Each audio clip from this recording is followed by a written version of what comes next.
So, Alex, come on, I'm going to ask you to fess up. Any incident you've had that you just can't crack what's wrong with it, do you have to phone a friend? It's impossible for anyone in not just our business but in this industry to be able to do anything by yourself.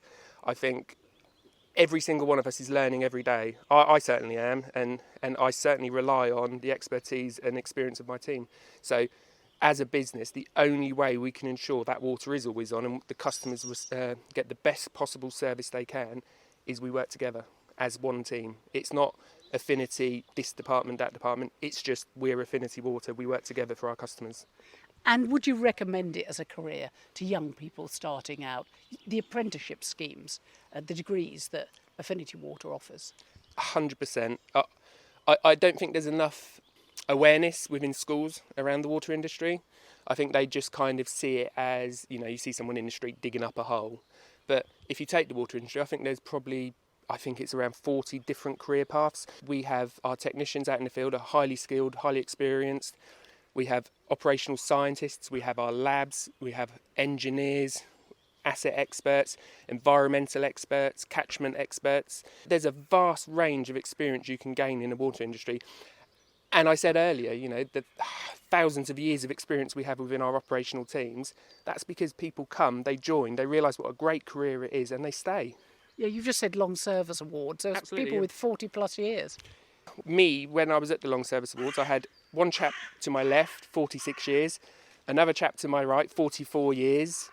I know you spoke to Rob earlier. Rob, how many years have you been here? 26 years. 26 years. Yeah. Phil, to my left here, how many years? 35. 35. I'm 15 with Affinity Water, but 20. A young boy. I'm very young, as you can tell by looking at me. But I better ask the gender question because I'm surrounded by men, and you say you've been in the industry, man and boy, but women entering the industry. Yes, absolutely. You do tend to find, and we do try, we have a huge number of women working for the company in various different fields.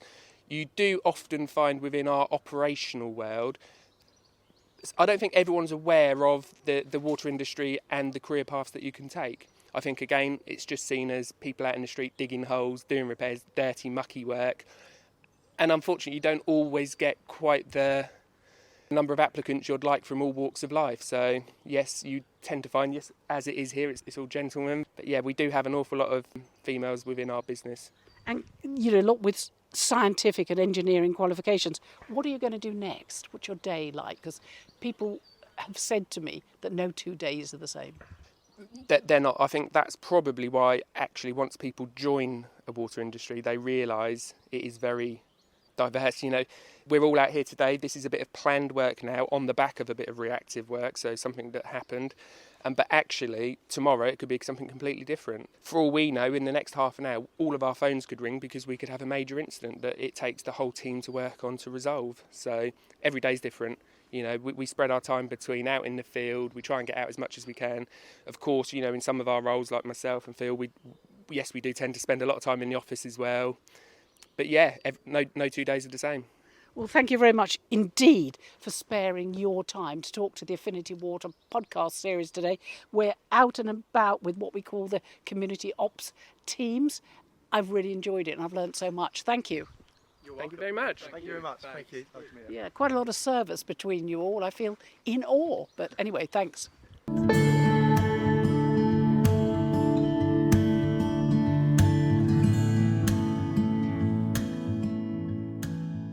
So, Phil, thanks for that. Now we're back at the Stevenage site. Yep, we are. Let's go in.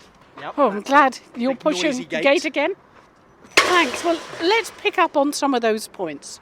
Water companies are regulated, aren't they, in terms of how quickly you have to respond to leaks and repairs and how you tell customers about them. Yeah, so first of all, we put the customer at the heart of our decision making. We really do. So there are a lot of communications. So for example, the burst that we have currently in Royston that's ongoing now, we will be communicating with those customers by text. We'll be tapping on doors as well to ensure that we give them the best opportunity we can to enable them to get in and out of their properties. In terms of speed of response, we look to be on site within the hour, in hours, and within 2 hours, out of hours.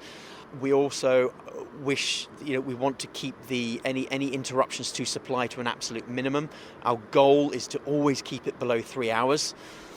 Once we exceed 3 hours, we enter into the performance commitment, the interruptions to supply performance commitment, which can potentially be very, very costly to us. But again, all of the teams across community operations, across the business, are very well versed in interruptions to supply and the impact that it has upon our customers. And everyone understands that speed of response in line with safety is important to us, and I include our supply chain when I say that as well. Our supply chain are instrumental in helping us to succeed in terms of making that particular performance commitment a success. You're key workers. Yeah, I think we are. I think we are key workers, very much so. We kept working through, dare I say it, through the pandemic. And as you say, you're a customer-focused community, water-only company, the largest water-only company in the UK. But it's very much about the customer. Put the customer first. Very much so. I wouldn't say we get it right every time, but by goodness, we certainly try our best to make sure that we keep our customers as informed as we can, as regularly as we can, and we're always trying to give them the very best information we can. But sometimes when you're in an emergency situation, there are a lot of moving parts. It can make communications a little bit difficult in terms of trying to give them the right update, because if you update them at, say, at the beginning, an hour in, it could all change. It can change significantly. You never quite know what you're going to find when you start to dig a hole, to put it bluntly. We don't have X-ray vision. We have a pretty good idea, and we've got a lot of experienced people here with a lot of knowledge. And if a hospital is without water, that's very serious, isn't it? Yeah, the hospitals, we designate them as key customers. They're extremely important to us. So if we had the possibility of a hospital having their water supply interrupted, we will take measures to ensure that they're given an alternative means of supply. So we have both a restoration team here that can assist us in providing alternative means of supply, but also we have access to tankers as well via our contractor, Water Direct contractor. They can provide a tanker from 19,000 litres up to about 30,000 litres, which, with respect to some hospitals, we can actually connect that directly into their system. And again, there's a water quality regime that accompanies all of those pieces of work as well, to ensure, again, that the water quality component is maintained throughout the installation of those alternative means of supply. Now, you referred earlier, this is very much about teamwork, isn't it? Emergency services, key workers, teamwork. How important to you is it that the team functions properly on the day? Oh, it's huge, and we take a great deal of pride in our teamwork and the team, and we're a hugely collaborative team here at Stevenage and across the north, and we work very closely with all of our key stakeholders, be it water quality, be it developer services, be it production, the res outage team, and so on and so forth. We take that very, very seriously indeed. We take great pride in being a great team, to get the information that we need, to get the solution that we need, again, to create minimal impact to our customers and to our distribution system. That's really important, and that's something that we always have our eye on. So we always like to go to the best people we can to get the right advice. Just before we head off, Phil, it's 24/7, isn't it? You never know. Yeah, we're here and operating 24 hours a day, 7 days a week. Some weeks are different to others. Sometimes it can be pretty relentless. We're heading towards the summer. We're already making our plans for the high demand that we're anticipating across the hot weather period, the summer period, should it arrive. There's a lot of work that needs to be done, but we are very much a 24-hour business. We run standby teams across the business as well throughout the year, continually, as do our production colleagues. And those people are on 24-hour call. They will attend whatever is required at the time that it's required. Getting a call at 2 a.m. in the morning is not your favourite time. You sort of fall out of bed, you're a little bit bleary-eyed, you haven't quite got all your thoughts and faculties together, and often you have to call them back. I remember one time I actually forgot to call them back would you like us to call you back in 10 minutes? And I remember one occasion I completely forgot to call them back. I think I fell back asleep again. And then they rang me again, which is absolutely fine. I think it's all part of being human, isn't it? But that's when the teams are at their best, but because they're working to split-second timings. Yeah, the teams understand that the speed of response is very important, but also I can't stress enough, the speed of response is always accompanied with safety in mind. People are risk assessing as they go. That's really important. We do put safety first, and I think it's important to stress that point. Absolutely.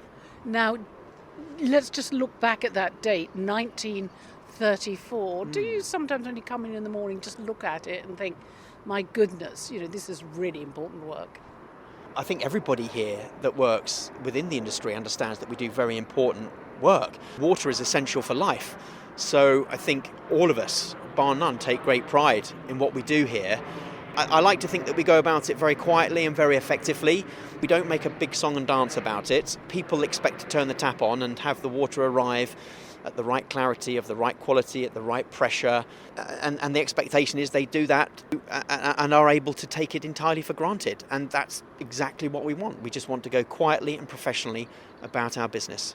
So Phil, Leon, Rob, Alex and Tom, thanks for talking to us. The Affinity Water podcast series today.